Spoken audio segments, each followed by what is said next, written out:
So, RuneScape. I've been playing RuneScape off and on for roughly 10 plus years. I would say 10 to 12 at this point. Started out in what's now called RuneScape Old School, and it evolved. They changed the graphics, they changed the combat styles, and it went through a lot of revisions. And I didn't play when they first revised it because I wasn't, change is always challenging, and not a lot of people like change. And so I took a break from it for many years. Didn't play for many years in a row, actually. I would log in every now and then just to make sure I had my credentials and make sure my account was still out there, even though I wasn't a paid member at the time. And but I never, I kind of tried to play maybe for a few minutes, and I was like, this is too weird. And then here in the last year and a half, I started playing again. And as I got more familiar with the new client, it's also called RS3, RuneScape 3, it became more comfortable to me. And then I started seeing all the advantages and things they've improved over Old School, which I think was technically RS2. And I really like the new one now. I don't think I even play the old one at this point. So some of the things that if you don't know about RuneScape, it's really the thing that drew me into the game in general were these set of skills. And there are a lot. I didn't count them here. 4 by 1, 2, 3. Around 25 skills or so, or maybe 35. But I liked it in the fact that you could specialize in any given skill at any time, but you never were stuck in your character, or your login, that is, was never stuck doing that all the time. So you didn't have to make a separate character later if you chose to do some other skill.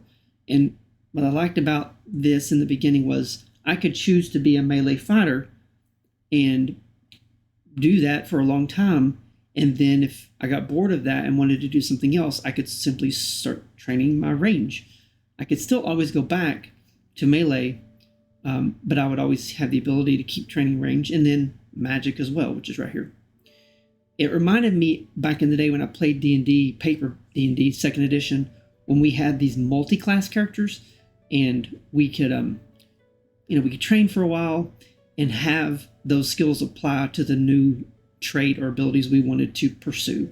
So typically I always did like a fighter in the beginning to get my hit points boosted up, and then I'd switch to a mage and take advantage of it and be able to take some hits, because mages were always so frail back in the day.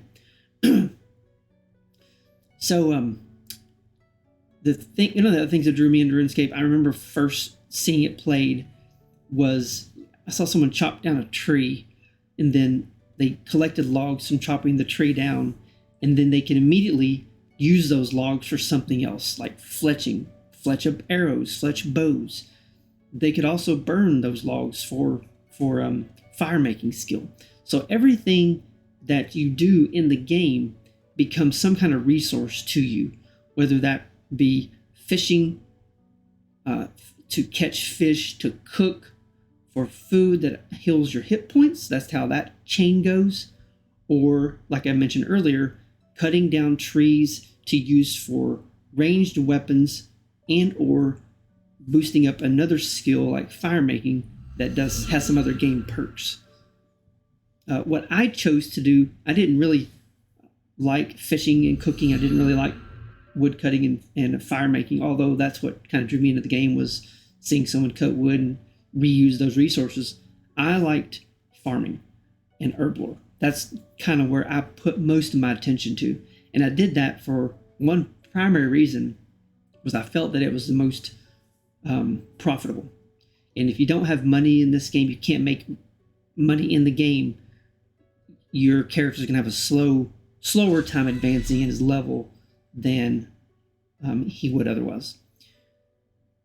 So I did, as you can tell here, it's my highest level skill, and I just got 118 yesterday on the 22nd of 2022, and I'm looking now to get 119 for the money tree, and then really just get 120 to get the master skill cape, which I don't have any of. I have a lot of 99s, as you can tell, because I'm playing so long. Never botted, never done anything like that, never macroed. This is just sheer time spent in the game, clicking and doing things. I think the first 99 I received was Constitution, because I balanced all of my combats out to hone in on Constitution, which essentially converts to life points, hit points in the game.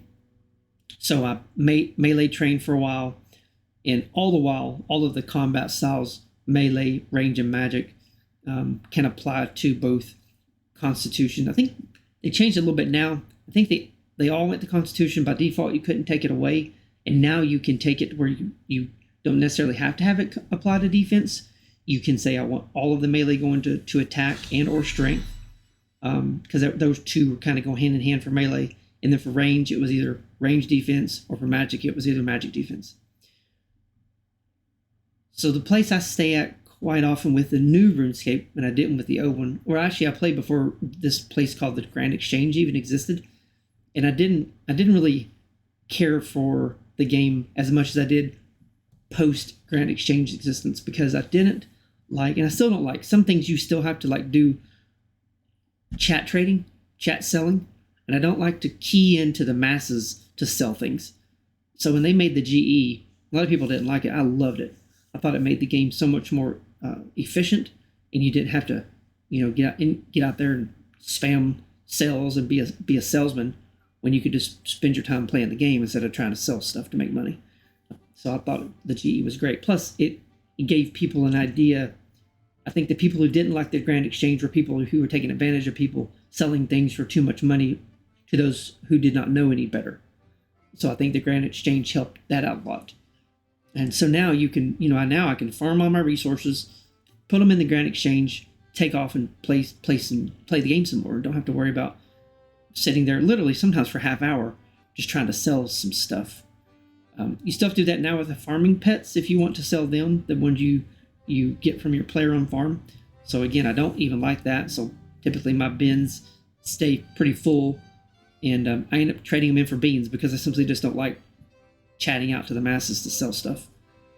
So anyway, I was going to take you through a farming run, and I'll go through my bank a little bit too.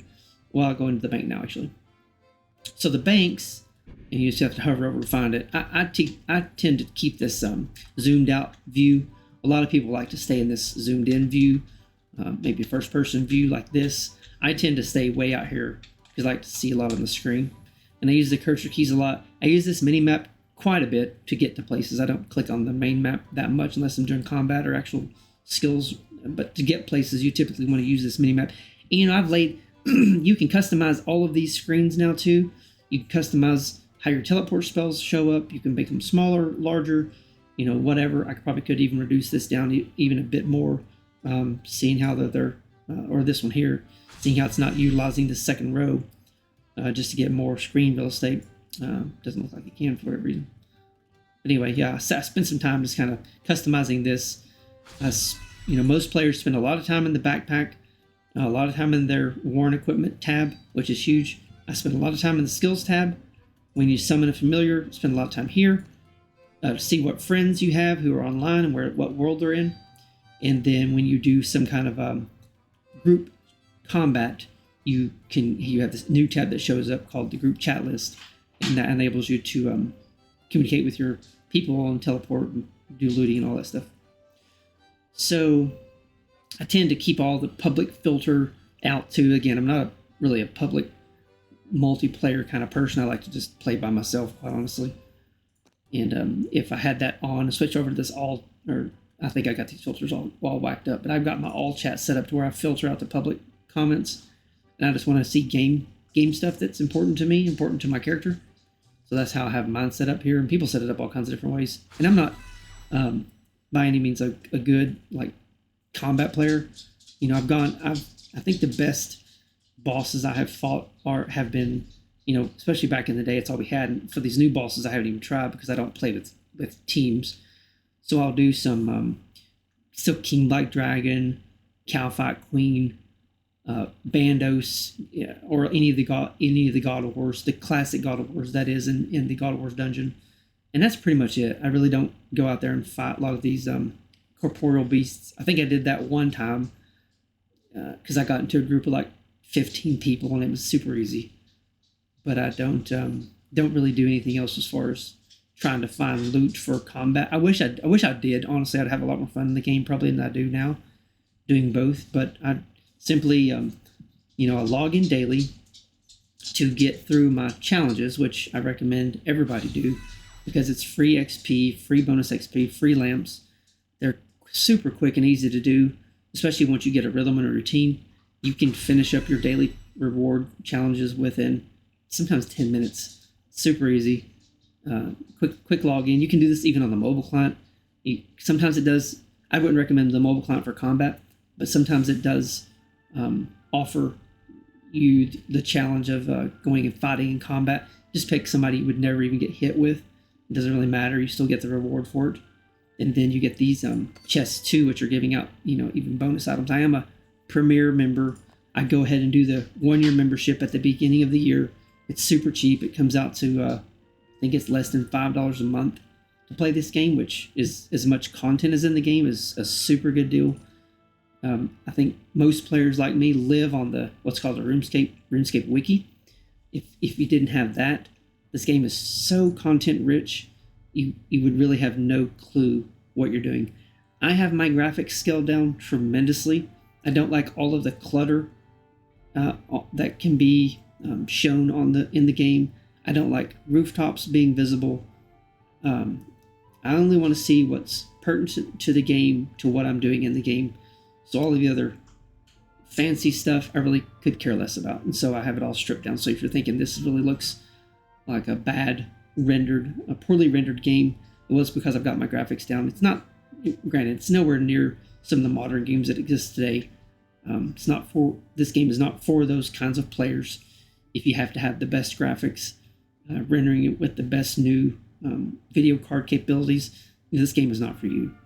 This game is for some people who just like content, want to have new challenges every day, and these skills are not easy to come by. They take a lot of time to advance in.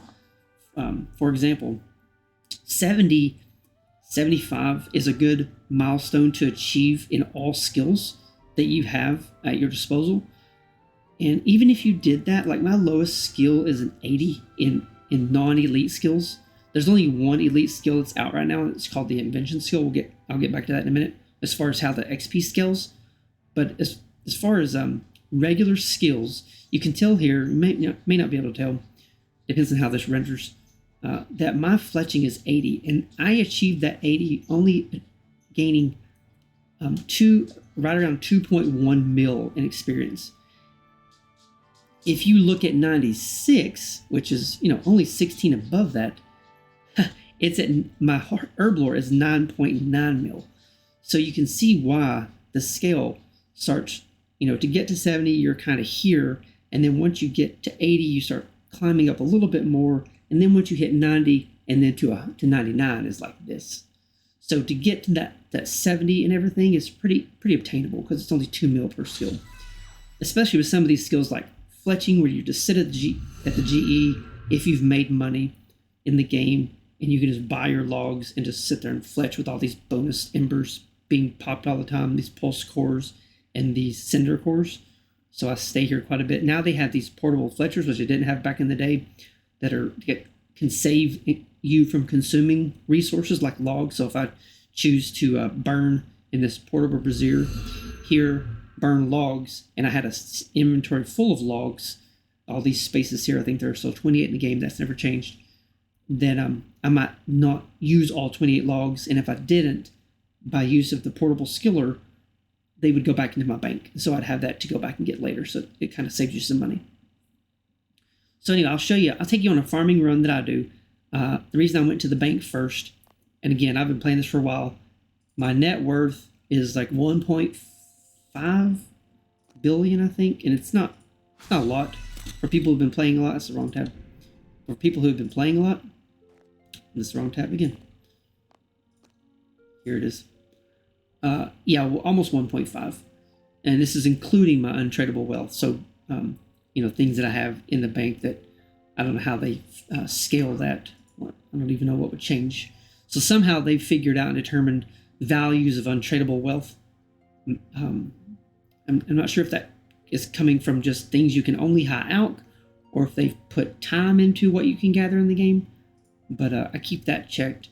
And in the bank itself, I have 1.3, which includes all of my items, cash. This golden party hat came out just recently, which was a huge grab for a lot of people to give them a boost in cash.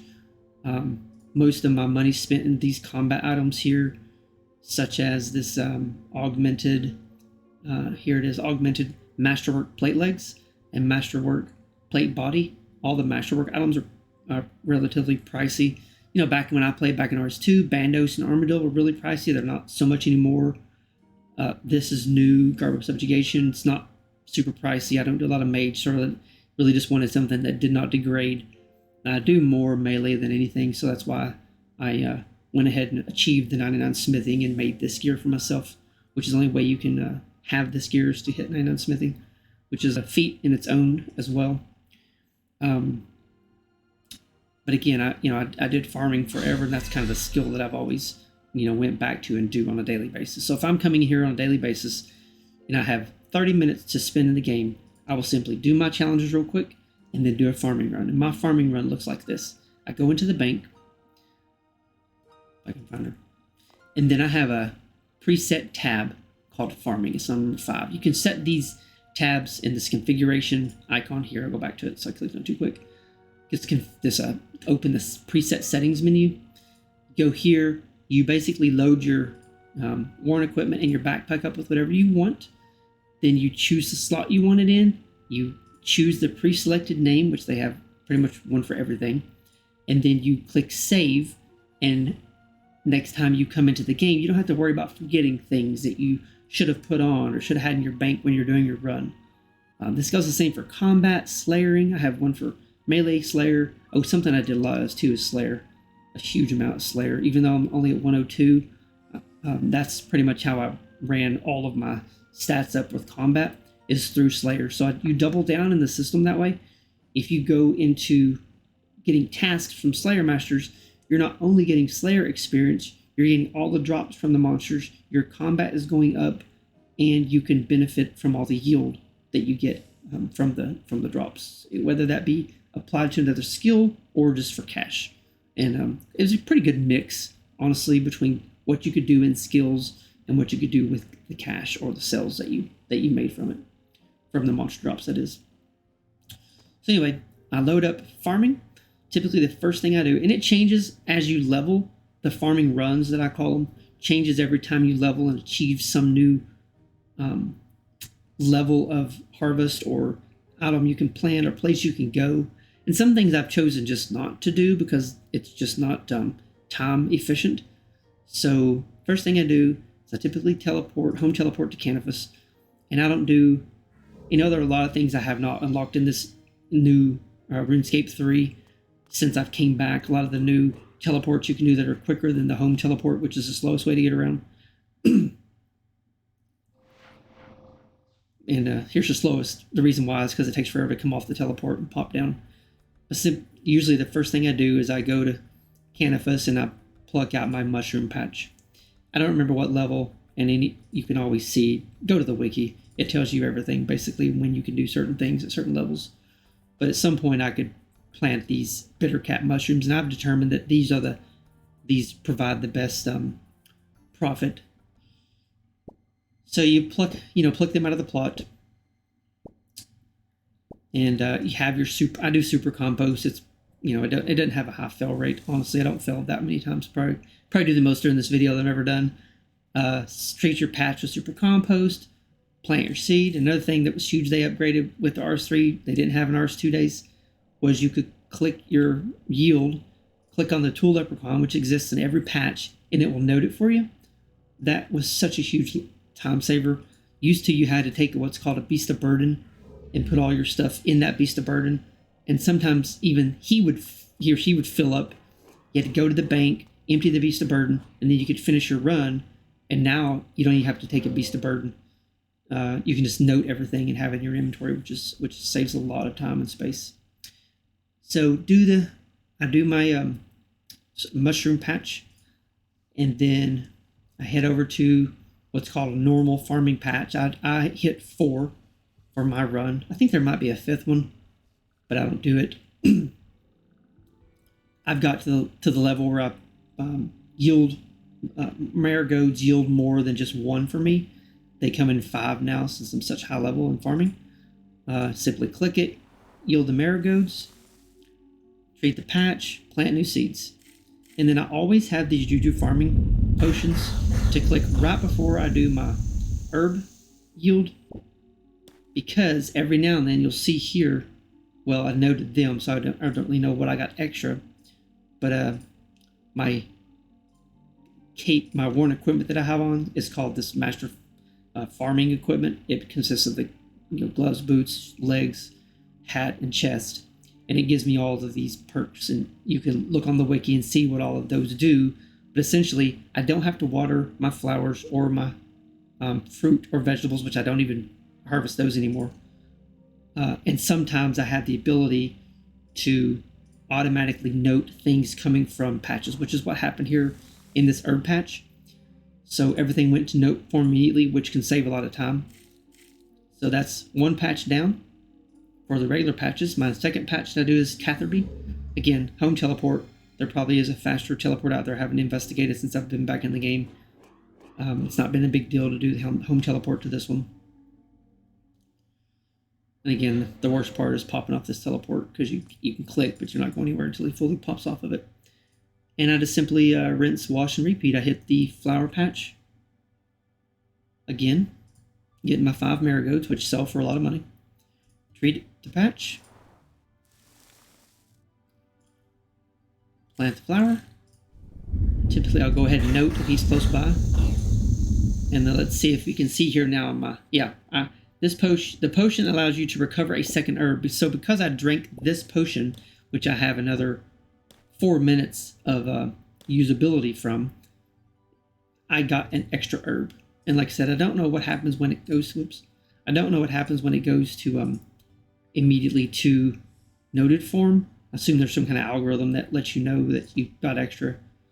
But so third patch, I do have I went ahead and took the time and got the Explorer's Ring number 3, because it's a quick teleport, and the fastest way I could find instead of traveling all the way through Falador to get to this patch, which is simply in the screen, really quick. It's not the home teleport slowness. Well, as soon as you teleport, same thing. Pick the flowers, treat the patch, plant the seed, note the flowers. Still active on my juju farming potion, that is. Pick more herbs, which these sell, really good money too. I'm getting lucky today. I'm getting noted for them all day. Note them. Treat the patch. Oh, I don't think I planted talking too much. I don't think I planted my herb. Let's go back and do that real quick. So it happens sometimes, especially if you get distracted. So I can tell her I should have an even amount of seeds, and I don't. In the last one, I think it's because I was talking, I forgot to plant my herb seed, which I'll have time to make it through all my, the goal with me is always to, the goal with me is always to make sure I can do the run on all my patches before my farming potion runs out, so I only have to drink 1. And just to make sure, I'm pretty sure I treated it. I just forgot to plant a seed. Oh, weeding. Kind of annoying. Sometimes you can time it perfectly, which is bad timing. So my third spot I go to is to the herblore habitat. Lord, this is where you make all the. And most times I'll stop by him real quick and buy these Yugoon seeds, but I have 30 some in the bank right now. It's the only time you can buy them is from him. He only keeps 2 in stock, I think, a couple times a day. So I have a coconut tree planted here. I'm not trying to do hunter, so this is not a good combination of hunting that I have here. In the fact that I rely on all my gathering of hunter for juju potions to come from my player-owned farm, so I don't have to worry about having the correct Jandico things happening, or the Jandico beast running around to trap. So I don't really care. I'll go for the profit for farming. So I do the palm trees, which I think are most profitable. And really, all of these unfinished potions that you can make with these herbs in this Juju herblore habitat is really good. They sell in the GE pretty well. I always like to check to see, make sure I didn't pick an extra one and drop right below me. And this is that one single Yugun seed. And then the last patch I go to, which you should have just 1 and 1 left, is the Argadum.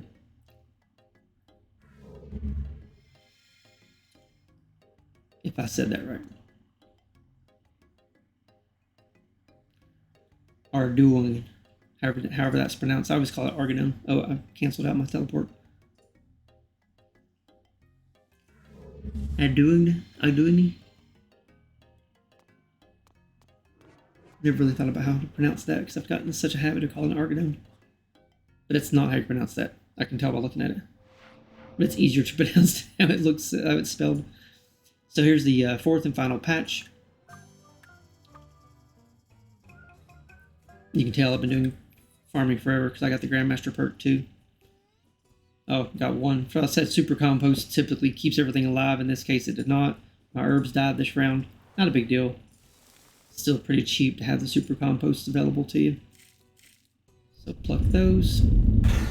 Simply going to clear these dead potions. We're not going to get those today.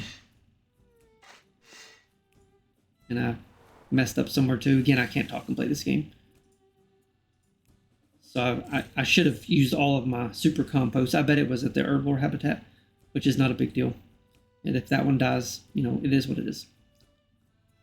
Then I pop here and see what, this is a breeding pit, and see what spiders came unchecked to me. These sell for really good money too. So you simply click on, she's called Kalia, and you have to get her from having beans available. And then I go through and check all my pets, or my player on animals. This is a huge XP for farming. It comes kind of slow, but if you do it once a day, it's really good XP. And then I just pull out, and a lot of people, you know, they like the ability to pull out at the adult phase and sell, you know, over here in this area to the public. Again, I don't do that. I just simply pull out all my elders. I'm just going for XP. So I can tell here I already have 2 female eggs, so I'll pull this elder, and as long as you have a female and a male in the cage, they'll reproduce. You'll have more you can pull from later. I didn't have to check these because I have the ability. It shows me if there's experience to be yielded with a little like sickle looking symbol. I do tend to go into the allotments and muck out the dragon manure. It's the only one I ever do muck out, because it gives really good experience and really good, the only way you can make ultra compost, and you can sell it or you can use it. And I tend to sell all mine when I have enough. I'll go, you know, put ultra compost in all of my bins, compost bins, and I'll gather them up. Usually when I get about 100 or 200 dragon manures, I'll do that. So then I go to the chinchompas and run through them. These guys are always yielding produce and experience really quick, even though it's lower. You're still pretty much guaranteed at any given 4-hour window you'll have a yield to come by.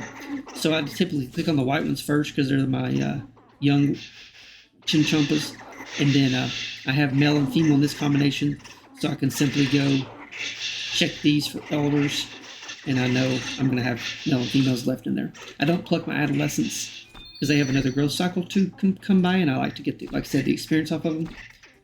So I'll simply come through here, pluck all the experience. I wish there was a way that they would develop a, you know, grab all of the experience available. So male and female and the children. So now I simply just look for my elder. There's only one there. And then, since I'm done with chinchompas, I go ahead and sell them on the way up because I'll need the space.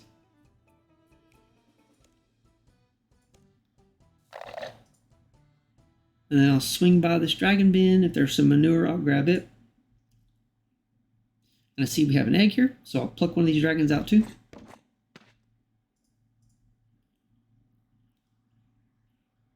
You have to have empty buckets in your inventory when you're muck manure.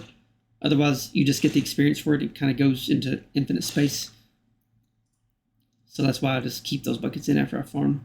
Oh, another one popped up.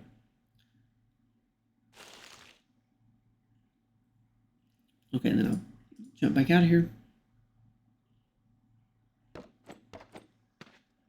Okay, and then I hit this paddock for the removal of one of these elders. So we have a male egg, and we have an elder male. So he comes out. I have a male and female left. As you can see right here, I have experience to gather from that spider. Like I said, I wish it was easier to just pluck these out, but it's just simply not. 2 male eggs, adult male, so nothing's coming out of there. And then I'll sell what spiders I did pull out, which was 1, and what dragon I pulled out. Checked, that is, for the beans. For a while, beans are hard to come by. Eventually, you'll get to the point where you'll have an abundance once you pretty much bought everything at Granny's farm market here. I don't think there's much, this stuff I don't really care about. I don't really get into like all these traits and stuff. Again, because I'm just in it for the XP. I do buy this potion though. I think that's the one.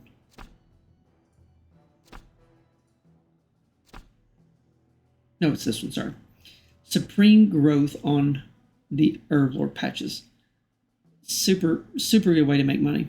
Once you have an abundance of beans like I do here, if I think I have some time and maybe I have some bonus experience gifts in my bank, I will come in and buy 25 of these potions, and I'll simply camp at a herblore patch and plant a seed, put this potion on it. It immediately gives me ability to yield the potions, the herbs. Grab them and just simply sit there and recycle that 25 times. So you'll have a ton of herbs you can sell, making multi-millions of coin within a matter of no time. And that's a really good hack once you get to the point where you really have nothing else to spend with your beans. And I choose just to do the herblore. They have them for the evil turnips if you're going to making still some of those potions. This one's for bushes, and I'll get to that part in my. So I'm not finished farming run yet. We're still got a lot to go. So I simply pop by this guy here. His name's what is his name here? Antite, and he will randomly gather unchecked animals for you, which you can sell in the GE. All the unchecked stuff you can sell, and then you click him again. He'll simply go. I think it takes 6 hours for him to come back with something for you. Sometimes he comes with low valued unchecked animals like he did just now. You see this rooster only 1.6k, which is really super low. However, sometimes he comes back with some vanilla milk cows, which are upwards to 70k. So it's all just it's a little perk you can have. So this next place I went to for a player-owned farm is called the Anaconda farming area. So I had a male egg. Get rid of the male elder. And again, this is where I rely on all of my juju ingredients to come from, is this area here with these Janicos. So you can tell I got this 15 withered vine. They could be made to use some kind of juju potion, not sure which one it is. So really super handy to have this available. It's just random, but I tend to never have a shortage of secondary ingredients for making those potions. So these are Pavisaurus rexes. They're both in elder form now. I'm just waiting for them to produce an egg so I can pull one out. For now, nothing for me there. We'll go down and check this other dinosaur pen here. Oh, they've got an egg waiting for me, which is nice. So Malatops, I think I've already. So these are still in adult form, both of them are. So I can still pull XP off of them. So I will leave all 3 of these in here since I'm going to yield more XP from these two, which will be a lot for this high level dinosaur. And then this egg will continue to grow as well. So this one will stay untouched. So nothing in the dinosaurs today. And sometimes they take 3, maybe 4 days to go to the next level, but you get like a lot of, I think it's around 70 to 100,000 experience, that is. So I pulled out just one salamander. He will be sowed for beans. And the rest of this stuff will go into the bank. Deposit the whole backpack. I tend to put this potion back in that tab here, which is where I have my farming things. And then the second part of my farming run is for all of the random, quickly accessible, and highly profitable things you can do with farming. So, for example, I start back at Catherby.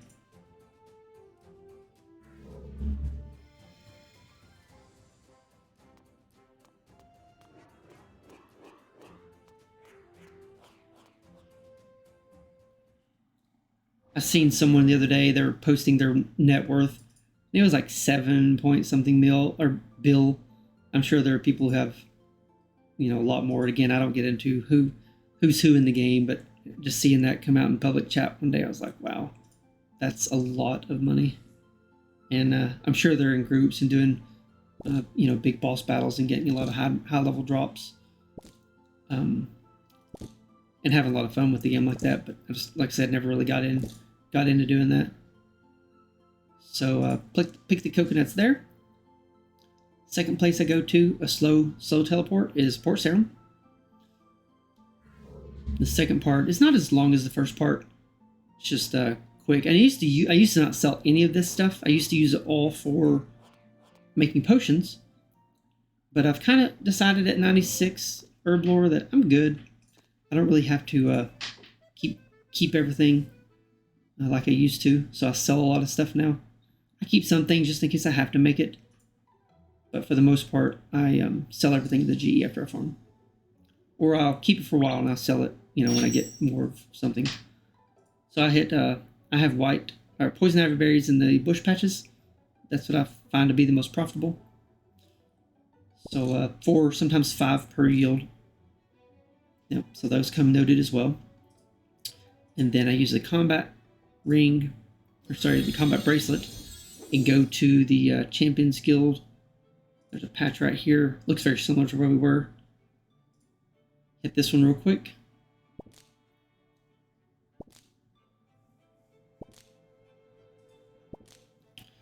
And then hit your ring of dueling for Het's Oasis.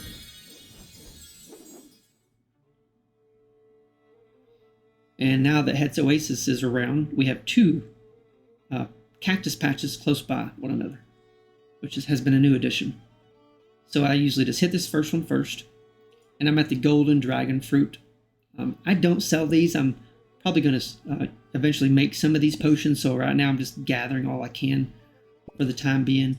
And they sell right now for 6.5K each. It's not a lot of money, relatively speaking, but it's a quick way to get these in my inventory.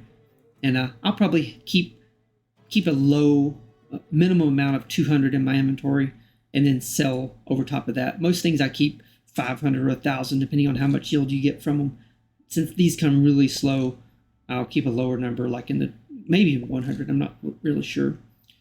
And then I'll use my Ring of Dueling again, go to Castle Wars. I'll simply drop all this off in this chest. Then I'll hit this crystal seed. I'm going to remove this too. I'll hit this crystal seed, and I'll head up this direction. I'll keep clicking on my mini map if you can't tell here, because I've got more coconut or palm trees planted for some coconuts that I can pluck off the trees.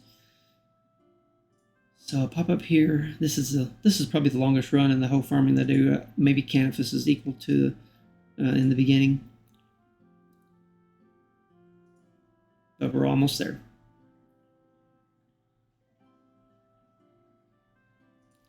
Pluck this palm tree.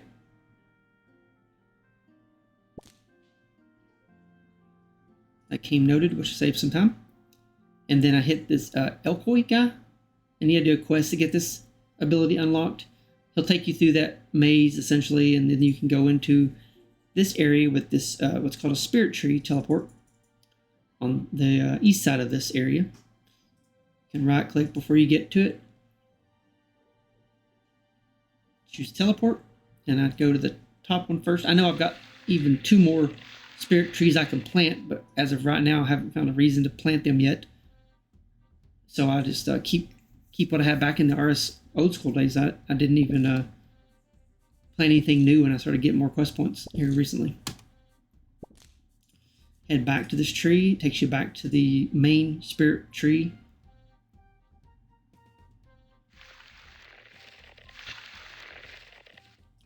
Re-teleport again. Go to the stronghold, the gnome stronghold, that is. I think that where I just went, sure, I think I should have said something. I think it was maybe Etcetria, one of those islands.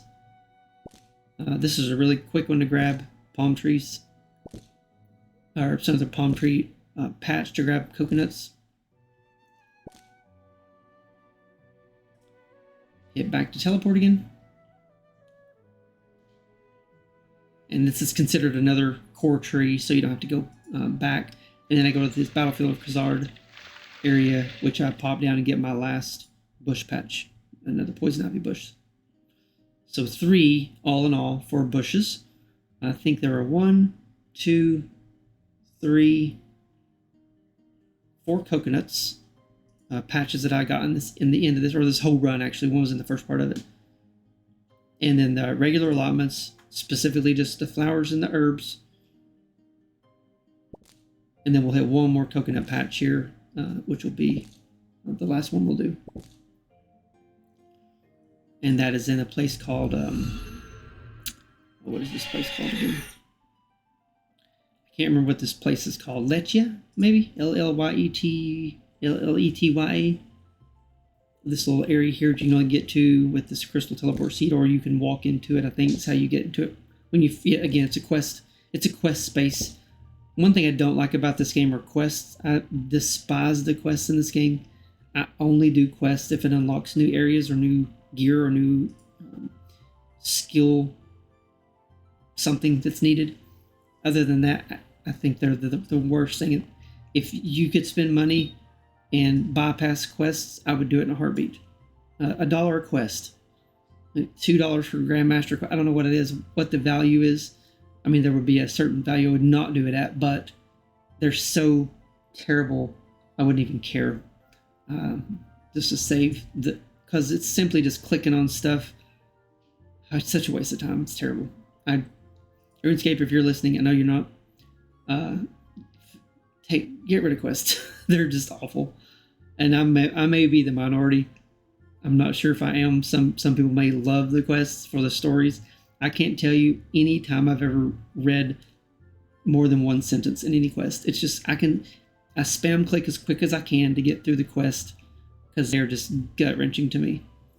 Anyway, that's farming. That's a farming run. So typically, if I'm done there, I will look back at my XP that's needed for my next level, which right now I have a lot to go. 8.5 mil is going to be a long time. It's going to take at my pace now. I'm going into surgery tomorrow. So I won't be playing probably in the hospital for 5 days. I don't know when I'm going to be able to get to 119 at this point. I'm hoping I'll be able to set up or feel like setting up when I get home for 30 minutes. It depends on what the doctor says and what I can do, and how I feel like what I feel like I can do. I know sitting like this for a long period of time is not a good idea. I can walk around. But anyway, that's not what this video is about. I hope to be able to squeeze some clicks in here and there to cut this down a little bit. If I was playing and nothing was happening to me, I would probably get 119 in less than 2 weeks. So that's where that would be. So I don't really know what else to say about RuneScape other than it's fun game, great game to play. I wish they had more multiplayer options available to do more things with friends. I think that's something that they could definitely improve on. There are places you can do combat, and they do now co-op Slayer. They just need to release some more low-tier bosses that people can go fight. And I think they also need to revise the drops that some of the monsters have that have become just kind of antiquated and can be updated. So like King Black Dragon can be something that's viable again. Maybe give him, maybe even increase the rate at which that Draconic Visage drops, because it's low value now and the drop rate in it is still terrible. And if you were in there a group of 2 people or 3, which, you know, typically I'll play with is 2 or 3 people, and we're getting a 1.2 mil drop and we're splitting it 3 ways, and it's taken 2 hours or 500 kills to get it, or whatever the amount is now, it's just not worth it. So it's not even worth it to solo those people anymore. And I wish they'd go back in and kind of just revamp them, maybe make them a little bit stronger. Now that the combat is so much stronger from a player perspective, and just give them some more things that you can, you know, use in the game. There's a lot of improvement that can be made, but for the most part, the game's a lot of fun. You can do, you're never ever at a shortage to do something, even if it's just, you know, and that's, you know, I had my complaints about the combat and the drops and the multiplayer aspect of the game, but at the same time, if you're just wanting something to play in your downtime, this is the game. You will never have a shortage of things to do. So thanks for watching. I am, if you're out there in the public, my username, sorry, my character name is XENCADE15, and you can friend me. Not that I'll probably ever do anything with you, but you never know. Might get into combat one day a little bit more, and could have a new experience in the game. Thanks for watching.